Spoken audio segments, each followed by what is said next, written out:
I know there's a lot of talk for the last several years over what Don Huber and the guys at K-State have determined in terms of yield drag generated by glyphosate being applied to a Roundup Ready bean and even corn.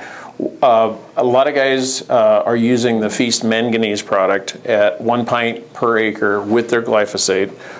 What's going on there? Why is that important? And what do you see as far as a payback?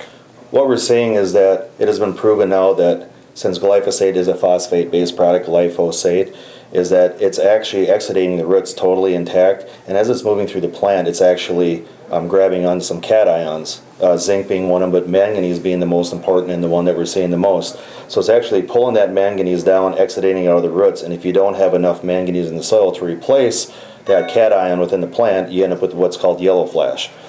And we've seen yield results on corn and soybeans, and it's not really genetic specific, but we're seeing it respond better in certain different genetic packages. But on corn, you can see anywhere from a 2 to a 5 to 6 bushel increase.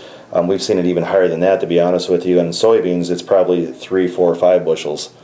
And it's just really a good practice to use. The one thing I will caution is if you're going to use a manganese product, you got to make sure it's fully EDTA chelated, because as you know, phosphate does bind, or it will bind up manganese, and you'll end up with cottage cheese or Jell-O in your tank if you're not using it. And certainly, if you don't use the right product, you'll end up with basically minimizing your weed control, and that's the reason you're going over the field with the glyphosate. Correct.